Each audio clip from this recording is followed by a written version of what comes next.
తన పగ తీర్చుకోవటం కోసం తన ప్రాణాలని కూడా బలిచ్చాడు ఓ పతి. ప్రాణం పోతే చాలనుకున్నాడు. అందుకోసం తనకేమైనా పర్వాలేదు అనుకున్నాడు. మిజోరంలోని లుంగ్లీ ప్రాంతంలో రోహ్మింగ్ లియానా అనే వ్యక్తి ఉంటున్నాడు. ఇతను తన ప్రాంతంలోనే ఉంటున్న తంతియాంగ్ లీమి అనే మహిళను కొన్నేళ్ల క్రితమే పెళ్లి చేసుకున్నాడు. అయితే ఈ తంతికి రోహ్మిని పెళ్లి చేసుకోకముందే పెళ్లైంది. భర్తతో విభేదాల కారణంగా మొదటి భర్త నుండి విడిపోయింది. అయితే మొదటి భర్త నుండి ఆమెకొక కూతురుంది. దీంతో ఆమె తన కూతురుతో కలిసి ఈ రోహ్మి ఉండే ప్రాంతంలోనే ఉంటుంది. కొన్నాళ్లకి కూతురికి పెళ్లి చేసింది. కానీ ఆమె జీవితమే తన కూతురికి కూడా వచ్చింది. కూతురు కూడా భర్తతో పడలేక అతన్ని వదిలేసి తల్లి దగ్గరికి చేరింది. అలా పెళ్లితో విడిపోయిన తల్లి కూతుళ్ళు ఆ పెళ్లి పెట్టాకులై మళ్లీ కలుసుకుని ఒకే చోట ఉంటున్నారు. అయితే బ్రతకటానికి డబ్బు కావాలి కాబట్టి తల్లి కూతుళ్ళిద్దరూ కలిసి లుంగ్లీ చన్మారిలోని హై పవర్ట్ కమిటీ కార్యాలయం సమీపంలో ఓ కూరగాయల దుకాణం పెట్టుకున్నారు. అలా కూరగాయలు అమ్మగా వచ్చే ఆదాయంతోనే ఈ తల్లి కూతుళ్ళు బ్రతుకుతున్నారు. అయితే అదే ప్రాంతంలో ఉంటున్న రోహ్మి తరచుగా తంతి కూరగాయల షాప్ కి వచ్చేవాడు. అప్పటికే ఇద్దరు ఒకే ఏరియాలో ఉండటంతో ఇద్దరికి ముఖ పరిచయం ఉంది. తరచుగా తన కూరగాయల షాప్ కి వస్తూ ఉండటంతో మాటలు పెరిగి ఇద్దరు మనువు దాకా వెళ్లిపోయారు. ఇద్దరు జంటగా ఒక్కటయ్యారు. పెళ్లితో తన జీవితమే మారిపోతుంది అనుకుంది తంతి. ఆమె అనుకున్నట్లు మారింది కానీ అది ఆమె ఊహించినట్లుగా అందంగా మారలేదు. రోహిణిని పెళ్లాడితే తనకొక మగతోడు దొరుకుతుంది. అప్పుడు జీవితం ఇంత భారంగా అనిపించదు. భర్తగా అతను తన బరువు బాధ్యతల్ని మోస్తాడు అనుకుంది. కానీ రివర్స్ లో భర్త భారాన్ని బాధ్యతని తనే మోయాల్సి వచ్చింది. రోహిణి తంతిని పెళ్లైతే చేసుకున్నాడు కానీ ఆ పెళ్లిని సుఖాల వరకే పరిమితం చేశాడు. నీ సుఖాల్లోనే నేను తోడుంటా, కష్టాల్లో కాదు. ఇంకా చెప్పాలంటే నా కష్టాన్ని కూడా నువ్వే మగదిక్కై తీర్చి నన్ను కూడా నువ్వే పోషించాలి అన్నాడు. రోహిణి ఇచ్చిన షాక్ తో కరెంట్ ప్లేగ్ లో వేలు పెట్టిన దానిలా అయిపోయింది తంతి. పెనం మీద కాలుతున్న దోశ ఏకంగా పొయ్యిలోనే పడ్డట్లయింది తన బతుకు అనుకుంది. అయితే ఇవేవి పట్టించుకుని రోహిణి అన్నమాట మీద నిలబడుతూ తన పోషణ భారాన్ని భార్య మీదకే వదిలేశాడు. పైగా ఈ రోహిణికి ఎక్స్ట్రా క్వాలిఫికేషన్ కూడా ఉంది. అదే ఫుల్ గా తాగటం. అరాకొరా సంపాదించుకున్న డబ్బులతో తాగేవాడు. ఆ డబ్బు కూడా సరిపోక భార్యను పీడించేవాడు. పోని అక్కడితో అయినా ఆగాడా అంటే అది లేదు. రోజుకొక రకంగా తంతిని తాటబూడిపోయేలా కొట్టేవాడు. చేసుకున్నాక తప్పదు కదా అని కొన్నాళ్లు భర్తను భారంగా భరించింది తంతి. కానీ ఆ టార్చర్ జీవితాంతం భరించాలి అంటే తన వల్ల కాదనుకుంది. అందుకే ఇలా జంటగా ఉండి రోజు జాయింట్లు వాచిపోయేలా కొట్టించుకుంటూ జీవితాన్ని ఈడ్చే కన్నా భర్తను వదిలేసి కూతురితో కలిసి బ్రతకటమే బెటర్ అనుకుంది. అందుకే ఓ రోజు నువ్వు వద్దు, నువ్వు కట్టిన తాళి వద్దు అని కట్టిన తాళిని భర్త ముఖాన కొట్టి, ఇక నీకు నాకు రామ్ రామ్, మనిద్దరి మధ్య ఇంకే బంధం లేదు. అందుకే ఇప్పుడు నిన్ను పోషించాల్సిన అవసరం కూడా నాకు లేదు. నన్ను కొట్టే రైట్ కూడా నీకు లేదంటూ తన కూతుర్ని తీసుకుని వెళ్లిపోయి మరో ఇంటిని అద్దెకు తీసుకుని అక్కడే ఉంటూ తల్లి కూతుళ్లు కలిసి కూరగాయల కొట్టు నడుపుకుంటూ బ్రతుకుతున్నారు. అయితే రోహిణి భార్య తనకు చేసిన అవమానాన్ని భరించలేకపోయాడు. నా బాధ్యత భారం మొయ్యనంటావా? నా టార్చర్ నుండి తప్పించుకుని వెళ్లిపోతావా?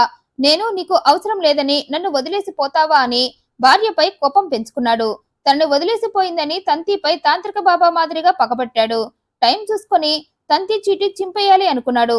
తన పగలో భాగంగానే చాలా సార్లు తంతిపై చంపే ప్రయత్నాలు చేశాడు. కానీ అవేవీ సక్సెస్ కాలేదు. అయినా రోహిణి వెనక్కి తగ్గలేదు. ఎలాగైనా ఏం చేసైనా తన పగ తీర్చుకోవాలి అనుకున్నాడు.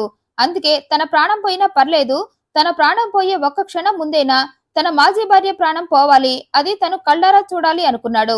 అందుకే బాగా ఆలోచించాడు. గతంలో లాగా చిన్న చిన్న ప్లాన్స్ చేసి ఫెయిల్ అవటం ఇష్టం లేక ఈసారి భారీ ప్లాన్ కి శ్రీకారం చుట్టాడు. బాంబు తయారు చేసి భార్యను లేపేయాలి అనుకున్నాడు. ఆ ప్రాసెస్ లో తన ప్రాణం పోతుందని తెలిసి కూడా ఆ పనికి పూనుకున్నాడు. పగ మనిషిని బ్రతికిస్తుందన్న మాటను రివర్స్ చేసి పగే మనిషి ప్రాణం పోగొట్టుకునేలా చేస్తుందని నిరూపించాడు. తనకు తెలిసిన జ్ఞానాన్ని పరిజ్ఞానాన్ని జోడించి ఓ బాంబు తయారు చేశాడు. ఆ బాంబుని తను వేసుకున్న బట్టల్లో దాచాడు. మంగళవారం రోజు 12:45కి భార్య తంతి కూరగాయల షాప్ దగ్గరికి వెళ్లాడు. అప్పటికే ఈ భార్య భర్తలిద్దరూ విడిపోయి సంవత్సరమైంది. దీంతో సంవత్సరం తర్వాత భర్త ఒక్కసారిగా తంతి అనుకుంటూ తన షాప్ దగ్గరికి రాగానే ఆమె భర్తతో గొడవ పడలేదు. బదులుగా ఏంటిలా దారి తప్పి వచ్చావంది. దారి వెతుక్కుంటూ కరెక్ట్ దారిలోకే వచ్చానన్నాడు భర్త. అయితే ఎందుకు వచ్చావంది. డబ్బు కోసమే అయితే అది నేను ఇవ్వలేనంది. డబ్బు కోసం అయితే సంవత్సరం తర్వాత ఎందుకు వస్తా అన్నాడు. మరెందుకు వచ్చావంది. నువ్వు ఎలా ఉన్నావో చూసిపోదామని వచ్చా అంటూ ఇంతకీ నువ్వు బాగానే ఉన్నావా అన్నాడు. ఏదో ఇలా బ్రతికేస్తున్నాలే అంది. ఆ తర్వాత రోహిణి వెళ్లి తన భార్య పక్కనే కూర్చొని ఓ సిగరెట్ ని నీ చేతులతో చుట్టి ఇవ్వమన్నాడు. సరే అంటూ తంతి ఓ పేపర్ రోల్ సిగరెట్ ని చుట్టి భర్తకిచ్చింది. ఆ సిగరెట్ తీసుకున్న రోహిణి దాన్ని నోట్లో పెట్టుకుని వెలిగించి ఫటాఫటా 3 దమ్ములు తీసి కాలుతున్న సిగరెట్ ని తీసుకువెళ్లి తన ప్యాంట్ లో దాచుకున్న బాంబుని అంటించి ఏం ఎరగని వాడిలా వెంటనే యాక్షన్ స్టార్ట్ చేసి నాకు కళ్ళు తిరుగుతున్నాయంటూ భార్యను కౌగిలించుకొని ఆమె భుజాల మీద వాలిపోయాడు. అప్పటికే బాంబుకి నిప్పంటుకోవడంతో ఒక్కసారిగా పెద్ద శబ్దంతో అది పేలిపోయింది. దీంతో తంతి స్పాట్ లోనే చనిపోగా ఆమెను కౌగిలించుకున్న రోమ్ని తీవ్రంగా గాయపడ్డాడు. అయినా తను తన గాయాలను లెక్క చేయలేదు. తన కళ్ల ముందు తన భార్య శవమైపోవటం చూసి తన పగ తీరిందని తెగ ఆనందపడ్డాడు. ఈలోగా అక్కడ ఉన్న వాళ్ళంతా చేరారు. తంతి చనిపోయినట్లు గుర్తించి తీవ్ర గాయాలతో ఉన్న రోమ్నీని హాస్పిటల్ కి తీసుకువెళ్లారు. అయితే ఈ సంఘటన జరుగుతున్నప్పుడు తంతి 40 ఏళ్ల కూతురు అప్పుడే షాప్ లో నుండి పని ఉండి కొద్ది దూరం వెళ్ళింది. అందుకే ఆమె చనిపోలేదు. అయితే ఒక్కసారిగా బాంబు పేలటం, తల్లి చనిపోవటం మొత్తం కూతురు చూసింది. అయితే ట్రీట్మెంట్ తీసుకుంటూ రోమ్ని కూడా చనిపోయాడు.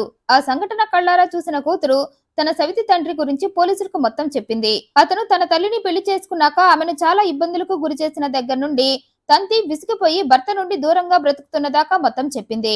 అంతేకాదు తన సవితి తండ్రి గతంలో తన తల్లి అతన్ని వదిలేసిందన్న కోపంతో చాలా సార్లు తంతిపై హత్య ప్రయత్నాలు కూడా చేశాడని పోలీసులకు చెప్పింది. విచారణలో రోమ్ని భార్యపై ఉన్న కోపంతోనే ఇలా బాంబు ప్లాన్ చేసి ఆమెను చంపి తను కూడా చనిపోయాడని తేలింది. అలా పగతో తన ప్రాణం పోయినా పర్లేదు అనుకున్న భర్త తన భార్యను చంపి అదే పగకి బలైపోయాడు. ఈ వీడియోపై మీ అభిప్రాయాన్ని కమెంట్ రూపంలో తెలియజేయండి. మరింత ఇంట్రెస్టింగ్ అండ్ జెన్యూన్ ఇన్ఫర్మేషన్ కోసం ఈ వీడియోను లైక్ చేయండి, షేర్ చేయండి, మా ఛానల్ సబ్స్క్రైబ్ చేయండి. Thanks for watching.